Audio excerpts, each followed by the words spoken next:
చాలా simple and ఈజీగా chicken pickle ఎలా పెట్టుకోవాలో చూపిస్తారండి. ముందుగా ఒక హాఫ్ కిలో బోన్లెస్ చికెన్ తీసుకొని శుభ్రంగా కడిగి ఒక బాండలీలో వేసి స్టవ్ మీద పెట్టుకోండి. దానిలో ఒక 1 స్పూన్ టేబుల్ సాల్ట్, 1 స్పూన్ పసుపు వేసి అది కొంచెం అట్లా వాటర్ ఇంకిపోయే వరకు వేయించుకోండి. వాటర్ ఖచ్చితంగా ఇంకిపోవాలండి, అప్పుడే చికెన్ నిల్వ ఉంటుంది.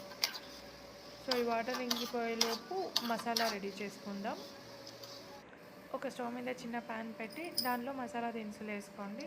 ఒక 1 స్పూన్ జీలకర్ర, 1 స్పూన్ మెంతులు, లవంగ మొగ్గ, 5-6 లవంగాలు, 1 ఇంచు చెక్క అండ్ 2 యాలకులు వేసుకోండి. అవి వేగిన తర్వాత అది పక్కన పెట్టేసి దానిలోకే 2 స్పూన్ల ధనియాలు వేసి అది కొంచెం వేయించుకోండి. అవి కూడా వేగిన తర్వాత పక్కన పెట్టేసి 5-6 వట్టిమిరపకాయలు వేసి వేయించుకోండి. ఇవి బ్యాడ్గే మిరపకాయలు అంటారు కన్నడలో, తెలుగులో ఏమంటారో నాకు తెలియదు. ఇవన్నీ మిక్సీ పట్టుకోండి.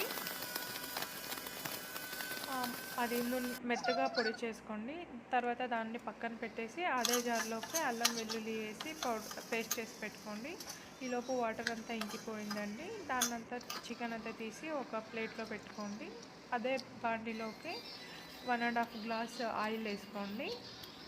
ఆయిల్ వేసుకొని అది కొంచెం వేడైన తర్వాత మిక్సీ పట్టి పెట్టుకున్న అల్లం వెల్లుల్లి పేస్ట్ ఫ్రెష్గానే వేసుకోవాలి.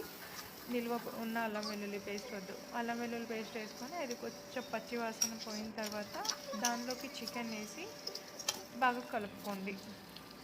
మధ్యలో అలా కలుపుతూనే ఉండాలండి.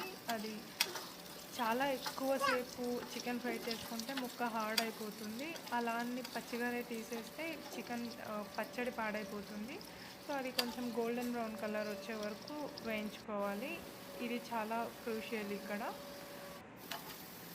చికెన్ చాలా హార్డ్గా కాకుండా ఉండాలంటే ఎక్కువసేపు వేయించుకోకూడదు. సో అది కొంచెం అట్లా గోల్డెన్ బ్రౌన్ కలర్లోకి రాగానే దానిలోకి ఒక 3-4 స్పూన్ల సాల్ట్ వేసుకోండి. తర్వాత మిక్సీ పట్టుకున్న మసాలా పౌడర్ అంతా వేసేసుకోండి.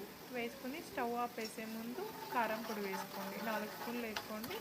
ఏదైనా తక్కువ పడితే లాస్ట్లో అడ్జస్ట్ చేసుకోవచ్చు. తర్వాత దీనిలోకి ఒక 4 నిమ్మకాయలు రసం తీసి వేసుకోవాలి. అది క్లిప్ మిస్ అయిందండి. తీసి పక్కన పెట్టుకుంటే ఒక 1 అవర్ తర్వాత కొంచెం గట్టి పడుతుంది.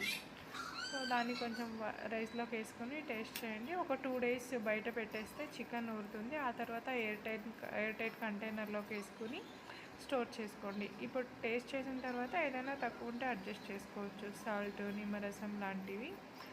చాలా సాఫ్ట్గా వచ్చిందండి. చికెన్ కూడా చాలా బాగుంది. Thanks for watching. Please like, share and subscribe to my channel.